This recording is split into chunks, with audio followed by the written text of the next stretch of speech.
You're tuned in to Nerd Overload, your weekly show for video games, movies, TV shows, comics, tech news, and more. Now your hosts, Cody Pinnick, Samantha Cross, Sam Dunham, and Josh Harrison.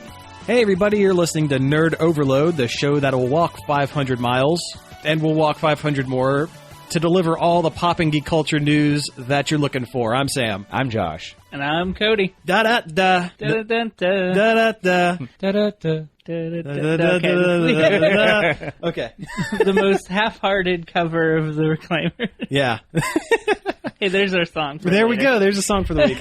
Yeah. Thank you all for tuning in. We have a great show for you this week. A bunch of news, but first let's get into some things we've been checking out. I've been playing the new Prey. Oh, actually, since last week, but since we didn't do Real Check It Out last week. Yeah. I guess which works is I'm further in it now. It's System Shock. Cool. If you've ever played, System Shock, it is the same thing. I think even the design documents for the game that leaked say spiritual successor to System Shock. So yeah, that's what it is, and that's pretty cool. I mean, I like the hacking and the stealth and that kind of stuff. The combat, though, is kind of clunky and difficult. Okay. Well, the original Prey's combat was a little clunky and kind of... No, it wasn't. I thought so. No, it's really smooth, and I just played it the other day. It's a fantastic... The original Prey is really, really good. This one has nothing to do with that game. So no Native American alien abduction? No, it's a completely different thing. It probably shouldn't have even been called Prey. Now, wait a minute. Is it aliens abducting Native Americans, or are they Native American aliens abducting things? It's aliens abducting Native Americans. Okay, because you said Native American abducting. I'm like... it could be either way. Yeah.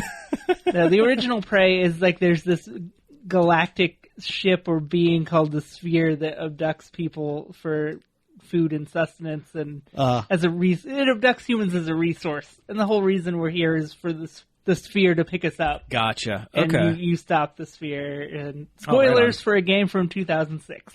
Spoilers, darn. But this game has nothing to do with that game. Well, good.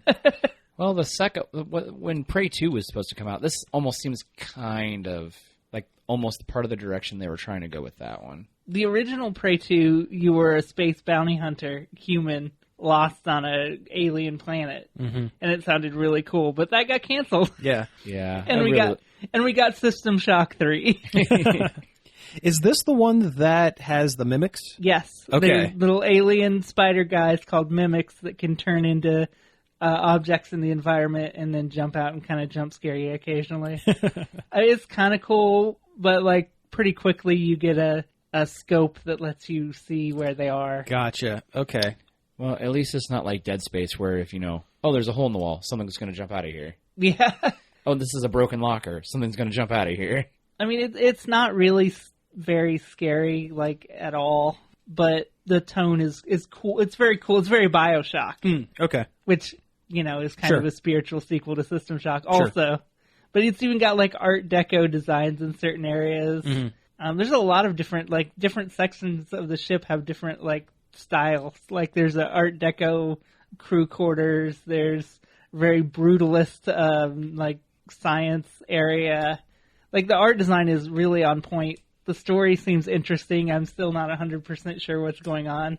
But you wake up in your apartment and are getting ready to go to the spaceship for the first time, and something goes wrong. And you see the aliens attack, but then you wake up again in the apartment, and it's a simulation. Like you break out and you're already on the spaceship. Your apartment was just being simulated on the spaceship, which is really interesting. That is interesting. And I'm really curious to see where the story goes. Yeah. I've heard it's pretty predictable in the end. Oh, really? But right now I'm interested to see. Actually, I already got one ending that was a bad ending. There's an escape pod you can use pretty early, like if you find the keys and stuff and level up your hacking skill to get in there. But, like, it killed me. Oh. It was like, I can't believe you're just giving up. And then it fades to black, and they're like, this wasn't the right one. Try the test again or something. Gotcha. So there's something going on a metaphysical level almost that I haven't figured out yet. That sounds really cool. It is cool. I just wish the combat was a little more fun. It's kind of a slog.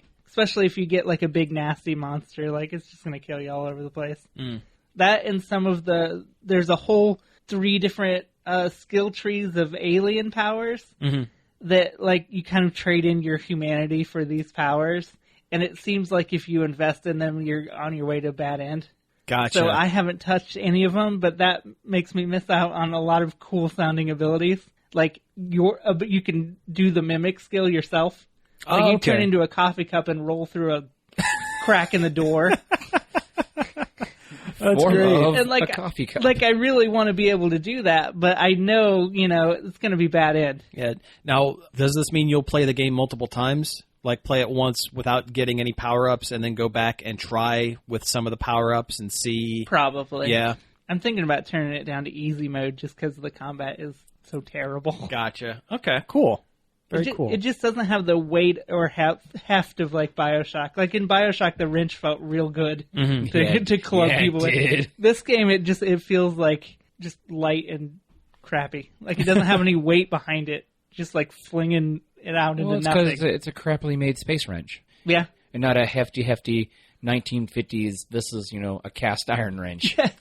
Well, actually, speaking of making things, it has an awesome crafting system. Anything you take, you can pick up garbage and crap, all kinds of crap all over the ship, take it to a recycler, drop all this garbage in, and it spits out little cubes and spheres of the base components of the garbage you threw away, which you can then take those cubes and spheres over to another machine and make ammo or guns you found the plans to, health kits. Oh, cool. It's really cool. That is cool. That sounds kind of like the vending machines from BioShock a little bit. It's almost Minecrafty because you put the spheres in this little grid. Like it automatically does it for you. You don't have to manually put the cubes in, but it's very kind of taking ideas from Minecraft and using them for good. Interesting. And I bet that compounds with the mimics because you're going through and trying to find certain, components and things, and then all of a sudden, it's an alien spider bug thing. Yeah. Oh, sweet, a wad of paper. Oh no, it's eating my face. I mean, it's really good. There's no games out there that are doing what it's doing right now. Like, there's no big story-based first-person shooters right now. So if you're in the mood for that kind of thing, go for it. Like, it's a solid 8 out of 10, I think. Oh, cool. I just did a full review right here. You did. There you go. Right on. Ding. Check in the box. That's an 8 out of 10. That's my X-Play. I remember X-Play. Every time it's like, it's a 3 out of 4.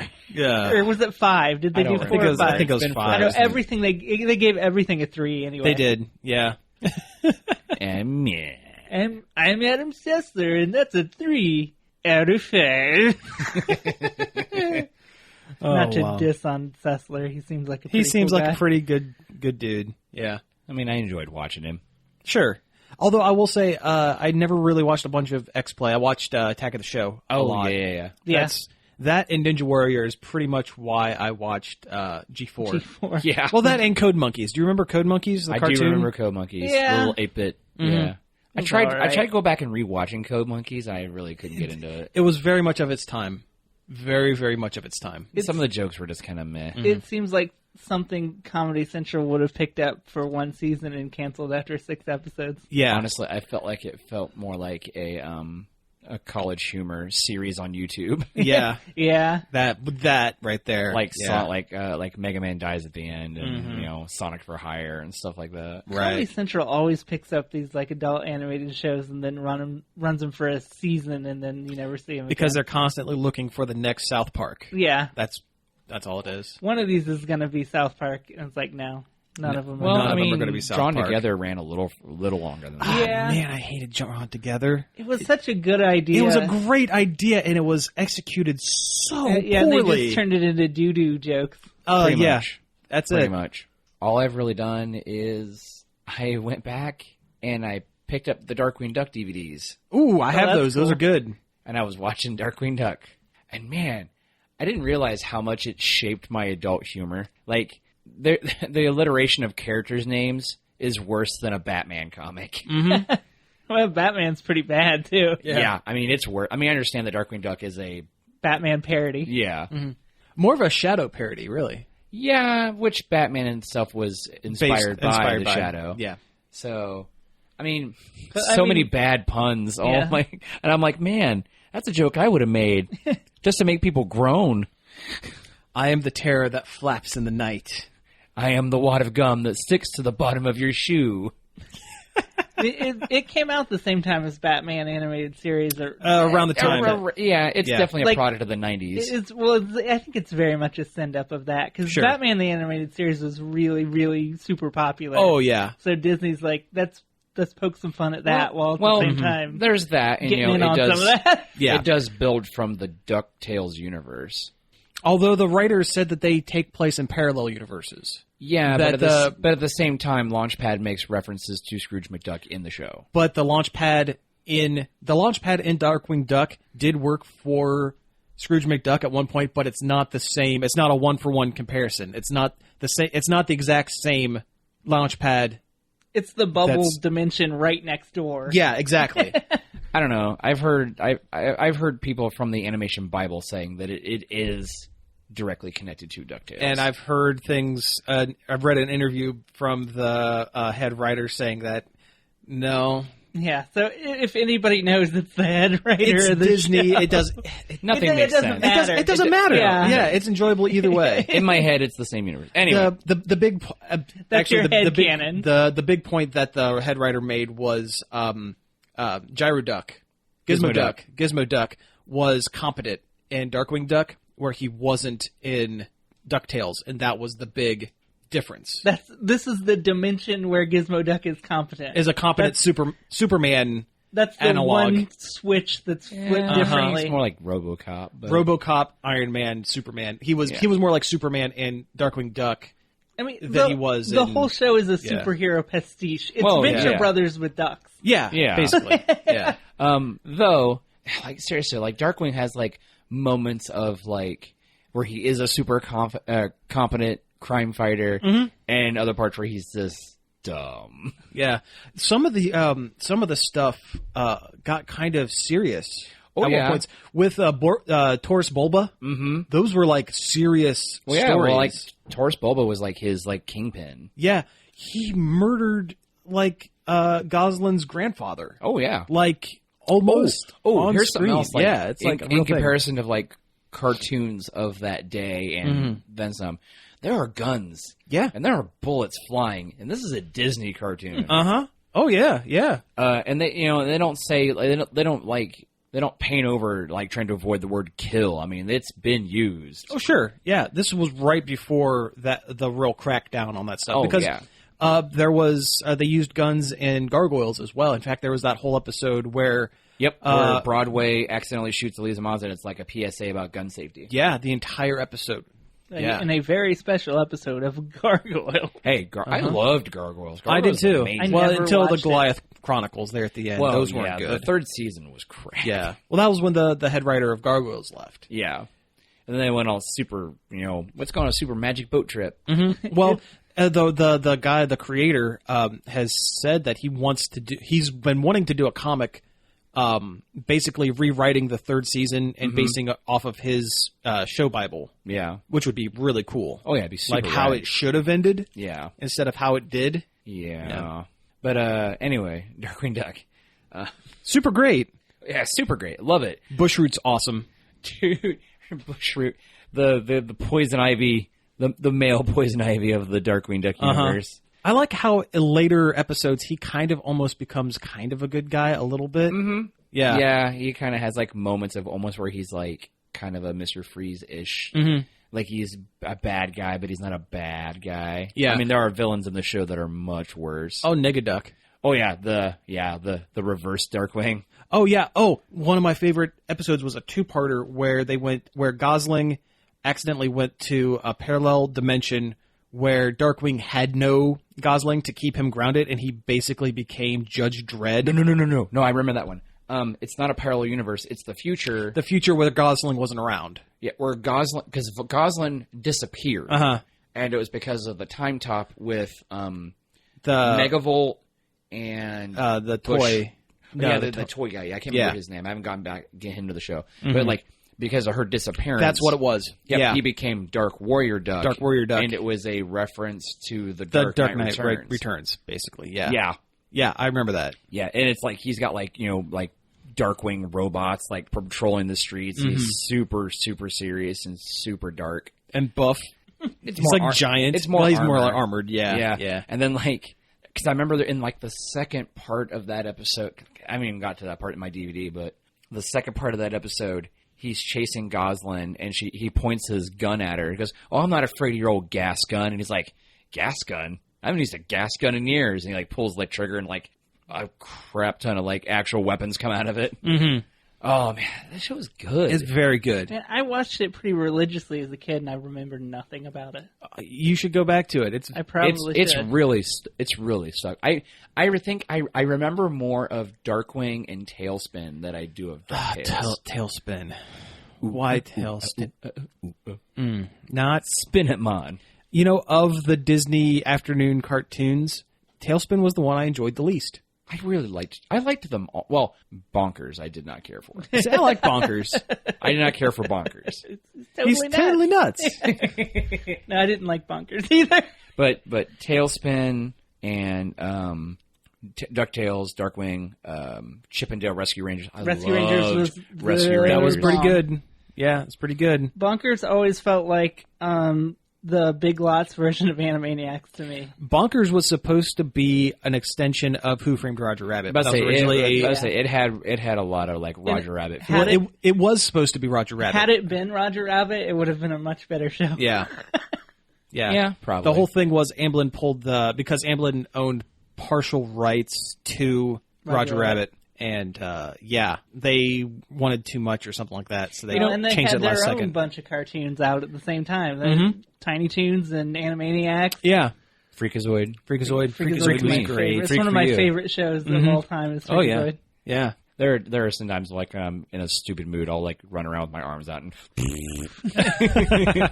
You guys remember that episode with Candlejack? Oh, uh-oh. Candlejack. Uh-oh. He's the one where if you say Candlejack, he comes in and kidnaps you.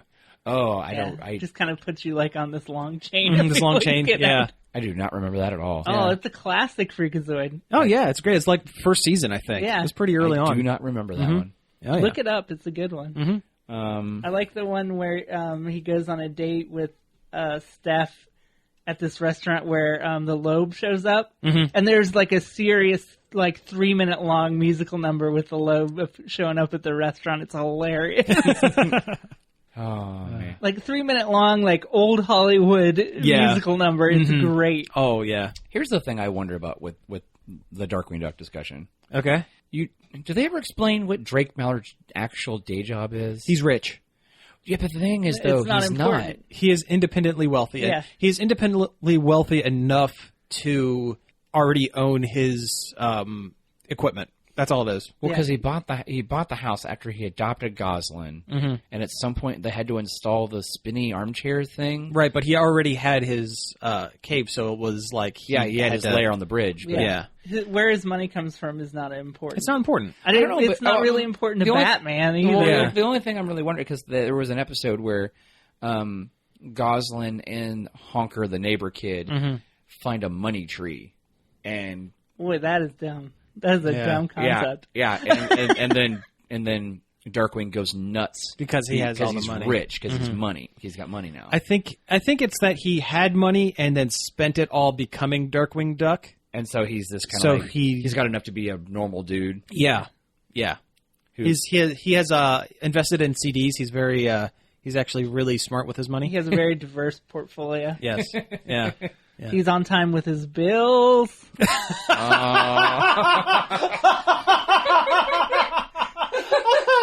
Oh God! All right, awesome. The Disney Afternoon Collection game came out not too long ago. Yeah. I've played it. It's good. I mean, they're all the NES games, and they look good, and you can rewind them like on an emulator. So, that's awesome. That was a good joke. I can't continue from there. All right. Money.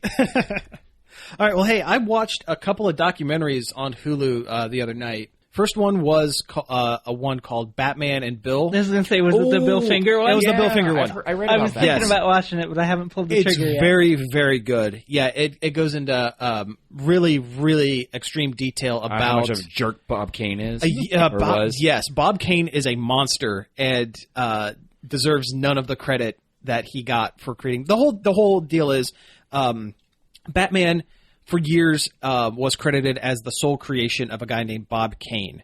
As it turns out, Bill Finger was like his writing partner. Bob Kane was an artist. Bill Finger was a writer. And Bill Finger created at least 50 to 75% of the core concepts of Batman. He created, before Bill Finger stepped in and assisted Bob Kane with the design, Bob Kane had the idea for Batman. He was wearing a red costume with a domino mask and like these big like winged contraption. Yeah, on his back. he had like solid wings on his back. No logo on his chest, nothing. That's it. Bill Finger was the one that came in and said, he works at night, so maybe you should have muted colors. Give him a cowl that looks like a bat instead of a mask to instill fear. He has the logo. He came up with Gotham City. He came up with Joker, which Penguin, the Joker was based off a silent film. Well, yeah, but I mean, Yeah. Commissioner Gordon, he did all this stuff, but because Bob Kane worked out a deal with National Publications, which eventually became DC, he was the one that received all of the payments, and in the contract, it was stipulated that he was to be credited as the sole creator of Batman. Yeah, Bob Kane even went to such a point where he faked a drawing that supposedly he came up with the whole thing by himself years before. Yeah, it's like it was actually part of. They get to it eventually in the movie. Yeah, he was. There are transcripts of him talking to a biographer for his because he was ghostwriting an autobiography called Batman and Me, the Bob Kane story. And Bob Kane said, "Oh yeah, Bill. He helped me come up with Batman. I really should." And this was after Bill Finger had passed. He said, "Yeah, practically penniless." Oh, he was penniless. For the longest time, they thought he was buried in a potter's field, which is where homeless people are buried with no gravestone, just a number. So for the longest time, no one knew. Anyway, Bob Kane would say like, "Yeah, Bill Finger, I should have cut him in on stuff. If I could go back and do it, I would. But by the way, here's pictures of a drawing I did when I was 14 that is basically Batman. It had the logo and the hat and the wings and everything. Yeah." But no, it was very interesting. It's like they were trying to find out more information about Bill Finger, and they hit a dead end until they discovered he had a son, and his son they thought his son didn't have any kids. He was part of the LGBT community. They thought, okay, because at one point in the movie, the main guy that was doing the research wanted to be like, I want to put Bill Finger's name with Batman, but I'm not a blood relative. I'm not a direct descendant, so I can't do anything. This guy, his son, didn't have any, kids until he discovered that he did. He had a daughter. So the granddaughter of Bill Finger was able to go through legal channels and was able to get Bill Finger's name put part of the tagline with Bob Kane from now on. And Batman versus Superman: Dawn of Justice was the first time Bill Finger's name popped up. And now you'll see from now on, Bill Finger's name is part of the Batman was created by Bob Kane and Bill Finger. It's very interesting. Very, very interesting. The doc was about an hour and a half long. Very super interesting. And the fact that it took from like 1938? It was the 40s. Was it 40s? It was 40s. Either way, it took that long for Bill Finger to even get proper credit. The only thing Bill Finger got credit for during his lifetime pertaining to Batman was he wrote one episode of Batman 66. It was the Clock King episode. Yeah. Very, very interesting. Very interesting doc. And I followed that up with another one I'll talk about real quick called Doomed. It was an Indiegogo documentary that was based around the Roger Corman Fantastic Four film that was never supposed to be made. And it's such a classic. Yeah, they talked to everybody that was involved. Everybody. And it was just fascinating how Roger Corman and above kind of knew that this movie was never supposed to be made. The movie was only supposed to be made so that they could keep the licensed rights so they wouldn't revert back to Marvel. Again, this was the winter of 93, and They filmed it in a month. But everyone below that, the director, the editors, the actors, they all thought this was going to be a thing. And not only a thing, this was going to make their careers. So they talk about how, they after a month of shooting, they stopped production. Corman came in and said, we're done. So the editors and the director were like, while they were working on other films, late at night would swap out reels and edit together Fantastic Four because they continued to think this movie is going to be made. Yeah. The actors went out and Corman said, hey, I can't pay you to go for you to fly out to like conventions and stuff. Push this. But I can give you 1,000 stills to sign if you want. So they would go out and promote themselves as the Fantastic Four, thinking this is going to make our career, because this was around the time Dolph Lundgren was the Punisher and Mark Salinger was Captain America. I think like Wesley Snipes was signed to be. It was before Blade. He was signed to be Black Panther at one point. Like this was they all thought this was going to make their career. The turn of the superhero films. Mm-hmm. And then all of a sudden they got a cease and desist from Marvel saying, "Hey, we're going another direction. This movie's not being released." And they all kind of went, "What?" And like none of them knew. But it's just fascinating.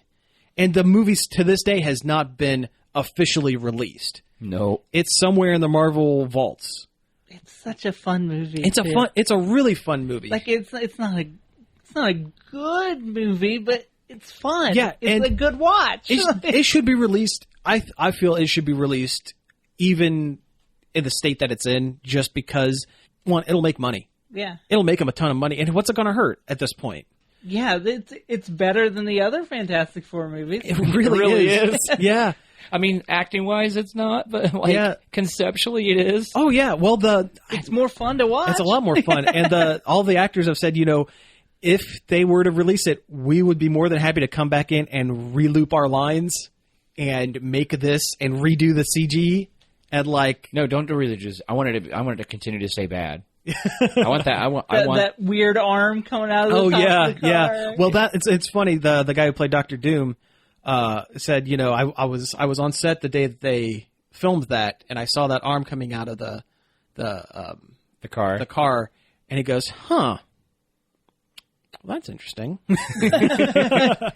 You mean how you couldn't hear his voice through his mask? Yeah, and he's one of the ones that said, "I've been pushing for them to let me come in and redub my dialogue. I would do that in a heartbeat." But no, it's really interesting. And the couple of clips that they had with Roger Corman makes it very clear how he's able to get people to do these grueling shoots for less than a month on no money. Evil genius. Well, no, he's like a happy grandpa. Like he was talking, and I'm going to get up on the mic. He's like, "So we have the rights to Fantastic Four, and we have a month to shoot. Would you be interested in putting something together for me?" And they're like, "Oh yeah, sure, Roger, that's fine." It's like, "Thank you very much. I really appreciate." He's like reverse Lloyd Kaufman. Lloyd was actually part of early on, and because they came to Roger Corman and they came to Troma, and Lloyd said, I'm paraphrasing, was like, "I'm friends with Stan Lee, and I don't like doing things that aren't my own property. So I didn't want to mess up the friendship." Well, he didn't say mess. The movie's unrated. So Lloyd, they just kind of let colorful language. They just kind of let Lloyd Lloyd. He's been Uncle Lloyd.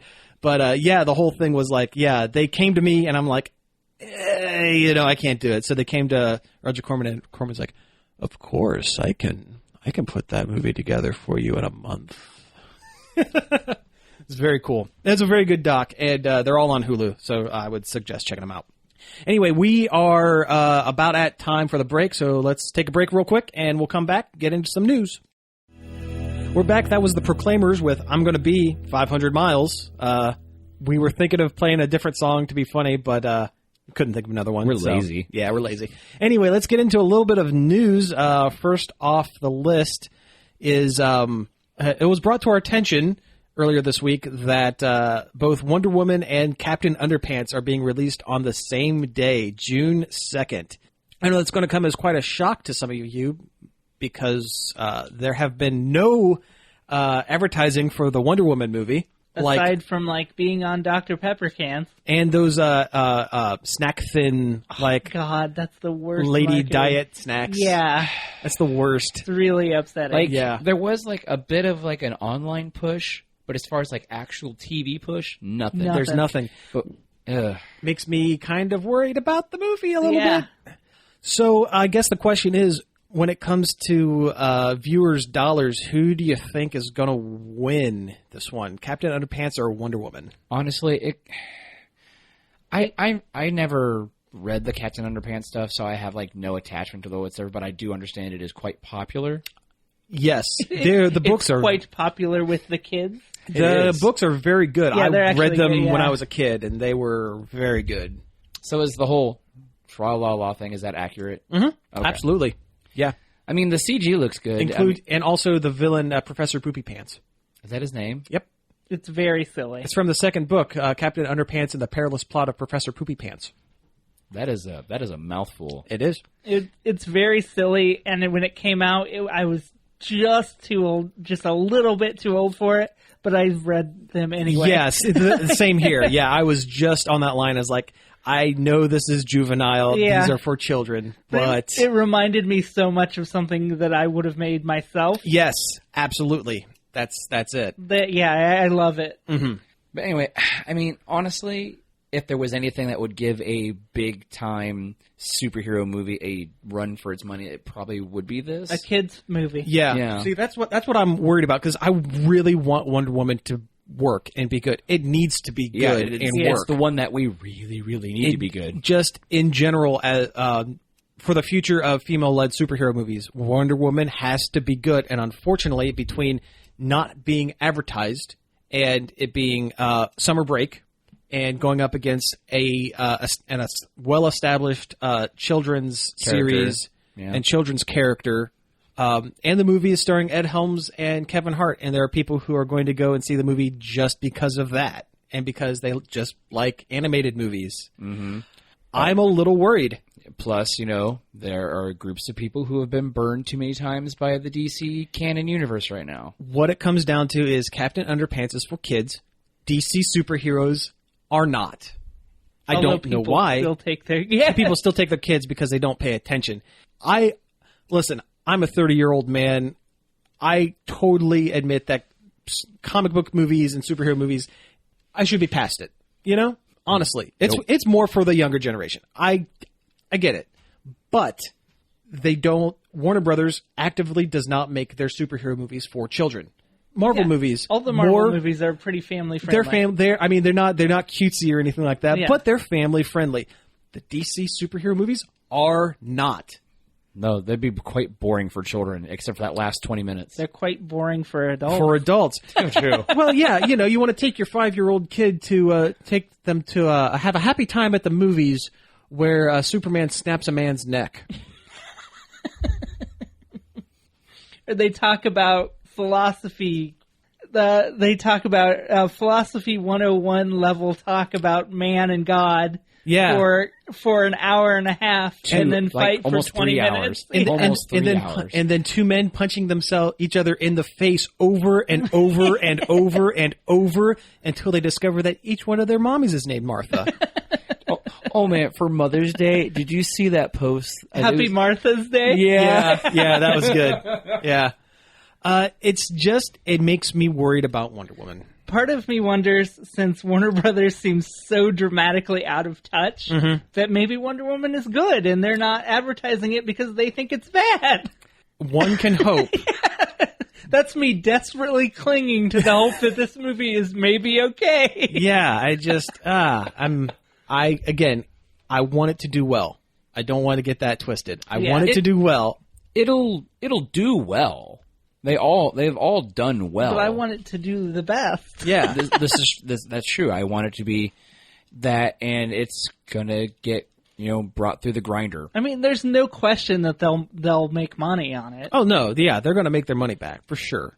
But I don't see it leading the box office. I can see Captain Underpants being the one that wins. It's going to be a race. It needs to lead the box office so they can go, hey, look, female-led movie.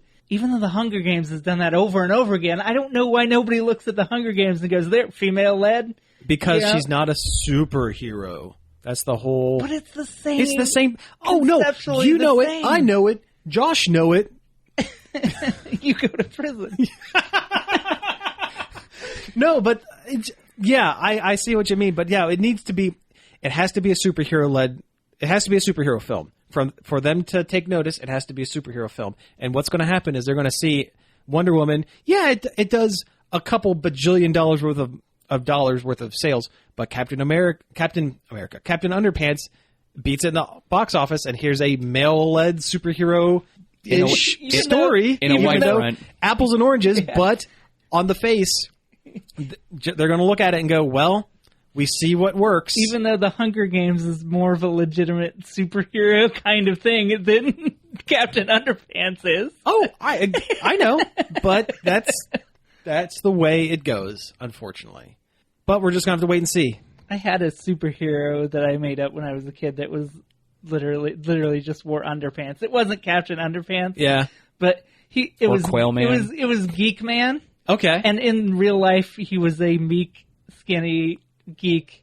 But when he had the power to go into computers, and when he was in the computer, he was super buff dude that literally just wore tidy whities. Nice. So Freakazoid, kind of. He went into computers. Literally just went in computers and kind of like was a hero inside computers. Yeah. Okay, that's cool. I like that. He'd go around and like punch the OS and stuff, like those animator versus animation videos that were really big. Yeah, I came up with that when I was in the second grade. So, nice. Did you watch any Reboot when coming up with that? Probably.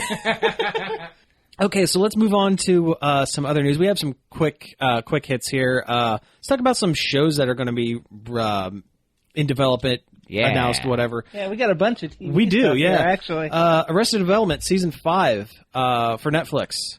It is a go. It is a go. It's happening, and it's going to be, from what I've read, it's going to be closer to the first 3 seasons. It's not going to have that weird, disjointed Season 4.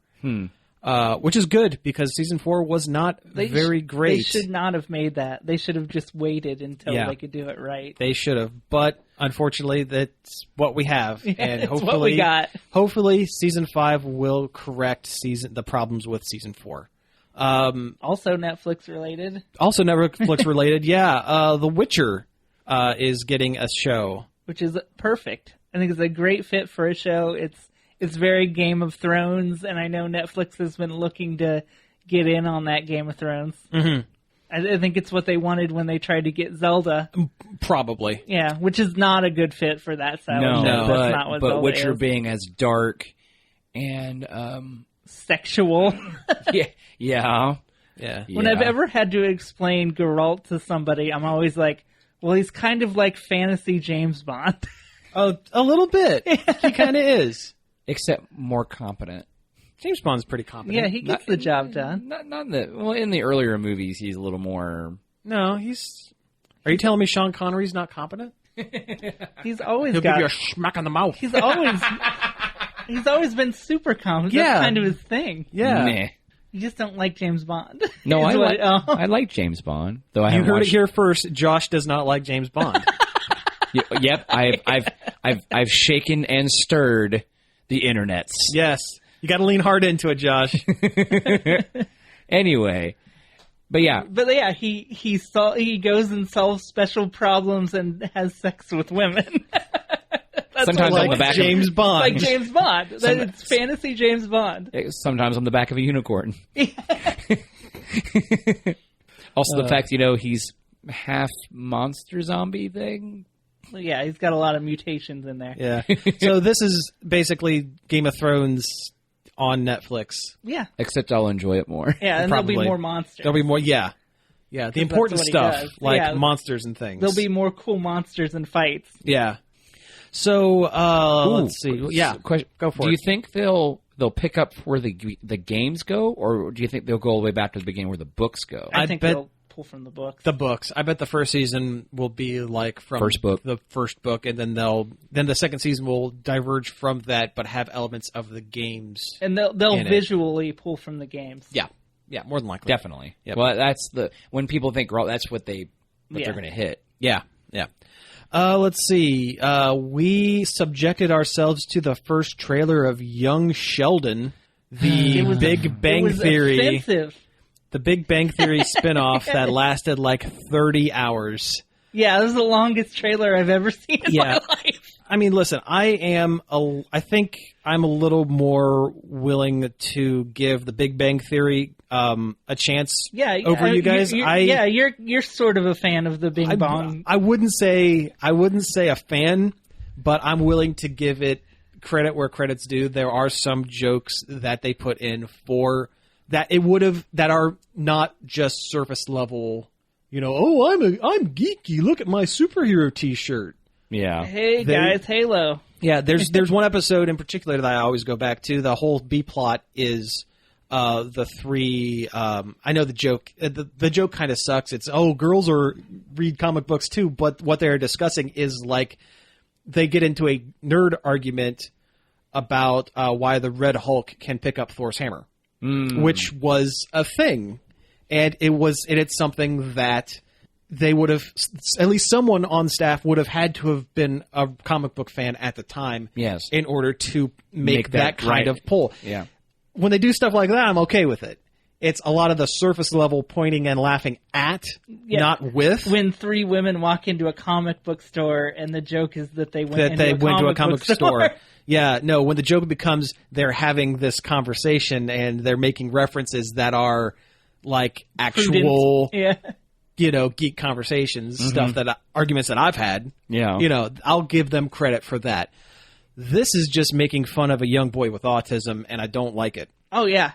I've always felt iffy about Bing Bang Theory. Bing Bang Bong? I call it Bing Bang Theory. You keep doing that. I've always felt kind of gross about it because Sheldon very much seems like he's on the spectrum. Yeah. But it's always kind of like iffy enough. Is he just particular, or is he? Yeah. No, But this is very much, this kid has autism, and it is the punchline to the show. Every joke. Yeah. Every joke. And the heartfelt moments at the end as well. Which was not earned. It was not earned, and it's like... There was a Bing Bong Bazinga testicles joke right before they tried to have a heartfelt moment between father and son. They're trying to play it off like the Wonder Years, kind of. But... boy, oh boy, it's not great. It's like the Wonder Years if the Wonder Years was based on a pile of turds. Yeah, it's, oh my gosh, oh my goodness. That was not... It's bad. Yeah, is this the story that we really needed told? And also, yeah, they've just been making autism jokes. Yeah, like, divorced entirely from The Big Bang Theory and my feelings on that show. Mm-hmm. Put that aside. I'm not even thinking about that. Yeah. This is garbage. Yes. This is disgusting garbage. It is. It really, really super is. And yeah, I can't stand for this kind of show. Like, I can give Big Bang Theory a pass. Like, I don't like it, but some people do. Yeah, it's just dumb yuck sitcom. Everybody is allowed to enjoy their thing, but this is wrong. Yeah. Yeah. I have nothing to add to the conversation because I full-heartedly agree with everything you just said. I endorse this. Seal of approval. Art. They shouldn't even be allowed. They should maybe have someone who's not. I don't know. A TV writer. Yeah, I don't know how they could course correct it other than just not air it. I don't know. Maybe there'll be enough backlash that they won't. And there won't be because it's Big Bang Theory. I know. So, I don't know. I can't wait to learn how he comes up with Bazinga. Yeah. It'll probably be really dumb. Yeah. That'll be the season 1 cliffhanger. Also, in Big Bang Theory, he's always talking about his Gmaw, and there was no reference to the Gmaw whatsoever in that trailer. You're right. Are you sure you haven't watched? I've watched Big Bang Theory. I have watched it. Okay. You heard it here first. Josh Harrison loves Big Bang Theory. Am I up for an election or something? What is this deal This today? just in. We're more firmly establishing your character within the universe. That's right. Yes. Whatever. You're all fake news. We're making an OC of you. Yes. That is actually just has your name and it is you, but with different opinions. More strong opinions about. Yeah. I don't know, man. I have a lot of strong opinions about things. Yes, but this one has different ones. So anyway, let's talk about a show that we like, Star Trek. There's a trailer for Star Trek Discovery. It has 2 rays. Yeah, it looks just... yeah. You know what's better than Star Wars with their 1 ray? 2 rays. Like, literally, it opens with 2 women who are dressed exactly... They look like they're in Rey cosplay. Yeah. Like, goggles and everything. It's, like, dead on. Well, how are you going to dress when you're traipsing through a desert? I don't know. I'd probably wear my future Starfleet uniform that would probably breathe real well. Yeah. I hate their uniforms, by the way. Oh, yeah. They're new uniforms that don't look right. It looks like it belongs in the movie universe canon, And but the it's colors not. are wrong. And the colors are wrong. It looks like it belongs in the movie universe 100%, which would be fine, but it doesn't. The It's not in Enterprise it. uniforms looked better. Yeah. Also, their ship looks a lot like the NX Enterprise from the Scott Bakula show, and I don't like it. It makes me sad. Yeah. I hated that show. Like, the actors were good, but the writing was terrible. Oh, yeah. Yeah.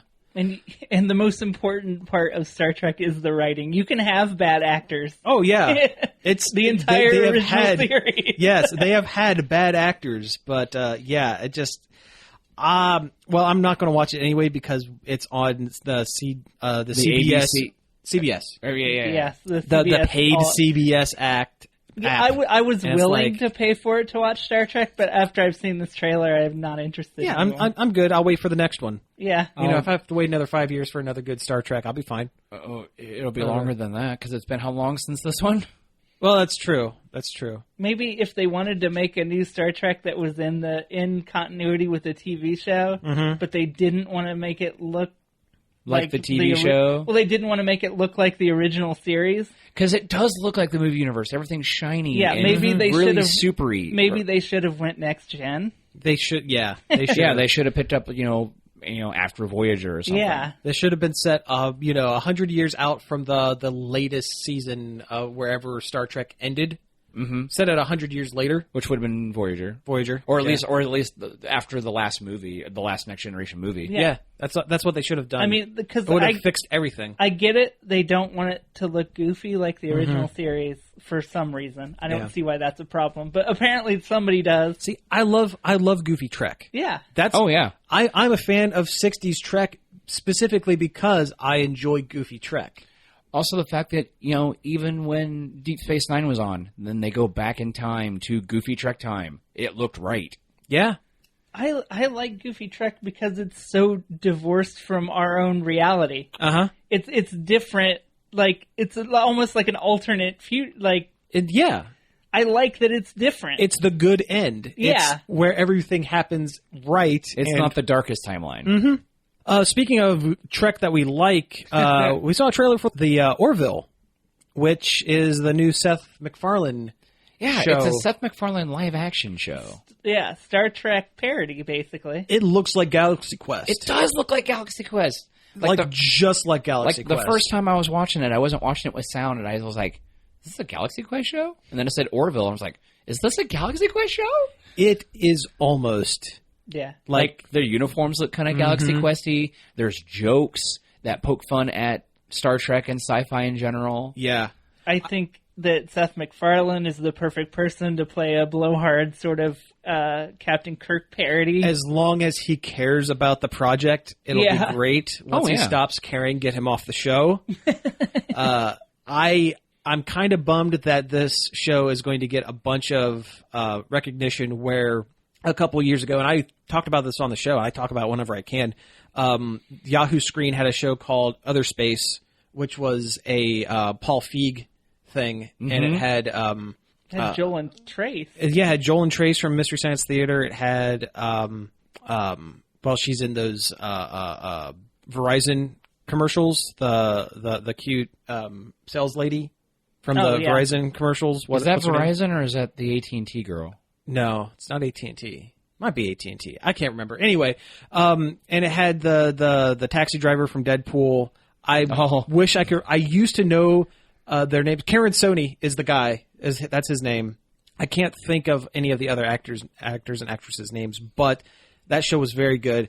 But because it was on Yahoo Screen, nobody watched it because you can't get that app to work half the time. Yeah, Yahoo or their Screen website was awful. Oh, it's terrible. It's terrible. But the show lasted 6 episodes, and it had a lot of the same jokes. And it looks like it's probably not going to get another season because the Orville is basically taking all those jokes. That's okay because the Orville's probably only going to get one season because it's on Fox. If that. Yeah. Yep, because everything Fox does that I like gets canceled. They canceled Zorn. I know. Did they cancel Zorn? Yeah, and Zorn ended on a huge cliffhanger, and now we're never going to know. Well, so did Almost Human. Yeah. And I loved Almost Human. Let's face it, Fox can't stick the landing on anything. They can't let a good thing go. They've got Last Man on Earth in a bubble, and it ended its season on a huge cliffhanger, too. I saw somewhere where someone said that people don't want to come back for some of these shows that got canceled. Huh. Interesting.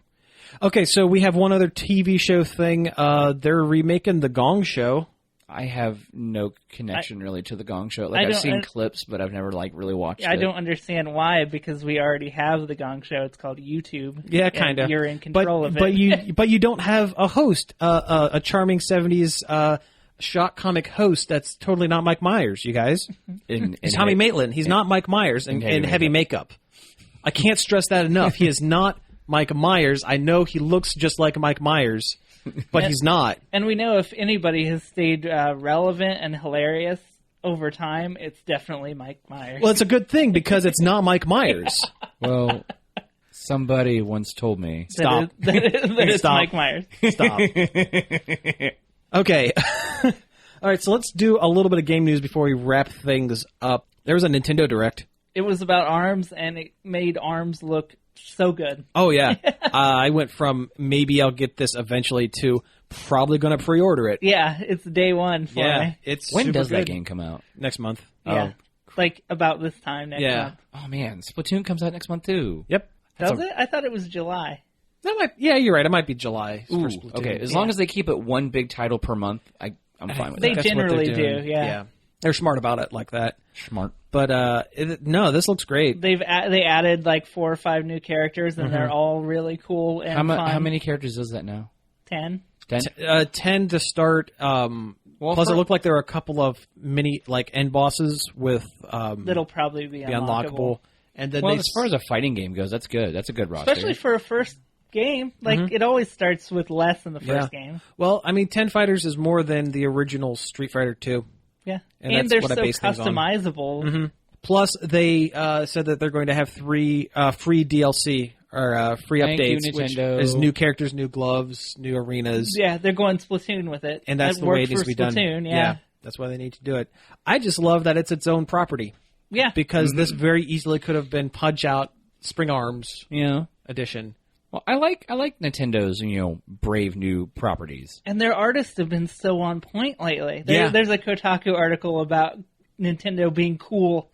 And suddenly they are being very cool. They got the Splatoon kids in that awesome streetwear, and all the characters in ARMS are super bright, super well designed. Oh yeah, they're solid designs. Ramen Girl for life. Yeah, she's my favorite. Probably. I'm just putting that one out there. Well, actually, Mechanica might be my favorite because I love her story. I don't have the stretchy arms, but I want to be a punch person. So I built them. Yeah. I kind of like the DNA strand because he's so weird looking, but also the Helix. Yeah, and what's her name? The one that's the hair. The movie star Twintel. Yeah, kind of into that one. I love how she's got a little cup of tea in her hands because she fights with her hair. Her hair is the stretchy part. Mm-hmm. Do you think maybe that's like a kind of a sideways reference to Bayonetta? She does kind of have a Bayonetta thing going on. A little bit, yeah. I'm sad to see that there's no glove based on Nintendo's Ultra Hand. I'm sure it's coming. Which is it's an old toy that they made way back in the 70s that very much functions like an arm. Yeah. Oh, okay. It was basically one of those extendo boxing glove things, kind of. Yep. It'll probably be a DLC one like the Zapper was to Splatoon. Probably. Power Glove. Yeah, Power Glove would be pretty great. Yeah, that'd be awesome. And they had one thing about Splatoon. There's a single player mode. I knew it was getting one. Yeah. So that's cool.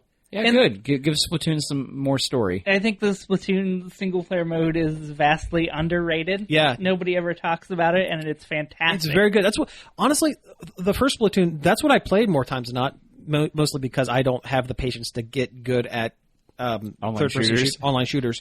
So I would just play first person for the most part, and probably that's what I'll do with this one as well. It plays like Mario Galaxy with shooting. Yeah. Which is great. It's great.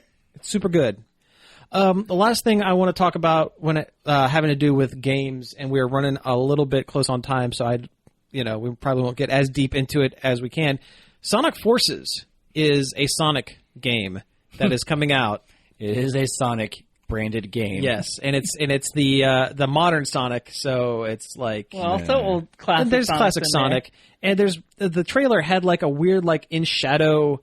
Like the first trailer, not Shadow. It's not Shadow. A character that was in silhouette. In silhouette, yes. Enveloped in shadow. Yes, Yeah. And no one could figure out who this character was. Longest time, maybe it was Bubsy the Bobcat. That would have been cool. Yeah. No, they did a trailer. Sonic team did that announced that they have character creation for the first time in an official Sonic the Hedgehog game. For people who don't know. And we do have listeners who probably wouldn't know this. There is a long and storied tradition on the internet of people creating their own original Sonic the Hedgehog characters. Don't ask me why. Don't ask why. They do it. Don't ask. Don't go looking for it. Yeah, they're mostly... Do not go looking for it. It's mostly just kids using MS Paint to change the colors of Sonic characters. And adding spikes. Yeah, and I mean, if they want to do that, that's cool. Yeah. I don't want to yuck anybody's yum. No. I mean, everybody, hey, if that's what you're into, that's what you're into. Yeah, great. that's Super fine. awesome. It's not hurting anybody. I'm telling you, listeners, don't look up whatever you do. Don't put like your first name and then the Hedgehog. Or absolutely do because it's funny. It's actually funny. You know what? Let's do it right now. Let's do it on air right now. I actually did this the other day. Go to if you really want to see some crazy art, go to DeviantArt and like pretty much the first splash page, you'll see at least one Sonic character. Okay, so I'm looking at Cody the Hedgehog, and he is a black and blue Sonic with spiky red hair. I don't know what's going on with him. And like electric hands. Is that electric, or is he picking up like noodles? He might be picking up noodles. Some sort of chaos type thing going on. I think maybe is what they're going for with that. He's got psycho powers. Okay, here's Josh the Hedgehog. Ooh, he's a fancy boy. Oh, I am a fancy boy. Look at that. Oh, he's a little musketeer boy. He's a musketeer. This is a pretty good one. Yeah, I know, that's a good one. Pretty dapper. Then again, here's another one that looks a lot like Yu-Gi-Oh. Maybe. It's time to do really fast. Oh yeah, he's definitely playing Yu-Gi-Oh. Okay, and I have to put Samuel in instead of Sam because I will definitely get female lady Sonics. So why not? Well, we'll do Samantha the Hedgehog first. She's not here, but we'll do it anyway. That's actually a really good drawing of a golden Sonic OC. It's actually it's cute and actually kind of fitting. Long blonde hair. Long blonde hair, yeah. It looks like a blonde Amy. Yeah. So let's see, Samuel the Hedgehog. Last one. Come on, big money, big money. Oh, he is green and purple. With kind of a Rastafarian he's vibe kind of a Rasta. On. He's kind of a Rasta hedgehog. He almost has the same pattern as the Tiger Shark Street Shark guy. Oh man, that's Jossum. Blades or whatever his name was. You totally steamrolled my No, my I did. Jossum. I got your joke. I just got to roll over it. Oh, thanks. See, you heard it here first. Josh does not care for street sharks. No, I own the whole series. No. That's patently false. That's patently false. You see, we're saying it on the radio, which makes it true. But anyway, you can put your own character in Sonic. That's it's incredibly dumb, but also kind of cool and makes me want to play the game. It's going to make for some fun monster factories. Yeah. Oh, yeah. That's, I can't wait to see how busted these characters are going to be. I'll tell you what's really funny is I went to Gotcha Gotcha Fun with a friend of mine a couple weeks ago. He's a big music buff, and we're sitting there driving in his car, and one of the songs on his music shuffle. Oh, it's a Crush 40. Yeah. Oh my God, which one is it? It's the City Escape. Uh-huh. Oh, yeah. Man. I looked at him like, "Are you serious right now?" And he's like, "Yeah." It really threw me back. like mostly to when I was a kid and I played a lot of Crazy Taxi just for the music. I think we should go out on a little bit of oh yeah, that'll Cityscape. be that'll be our end. Yeah, we'll put that in. All right, speaking of the end, that's the end of the show. You've been listening to Nerd Overload. Thank you very much for tuning in. You can find us each and every day over at nerdoverload.com. If you really want to like us and you got to go fast, you can find us at Facebook at facebook.com/nerdoverloadradio. You can send us an email at staff@nerdoverload.com. Send us who your Sonic OC is. Do the Google search and send us what you got. Keep it, not. Oh, or Keep it don't. clean. I don't care. I'm an adult. I can handle it. We're less likely to talk about it on the show, but Yeah. Tweet at us at nerd_overload. You could also tweet at us what you found as your Sonic OC. It'll probably be some kind of vor art or something. God, yeah. We are on iTunes, Stitcher, and YouTube. You can find the show over there. So do a search for Nerd Overload. It's easy to find.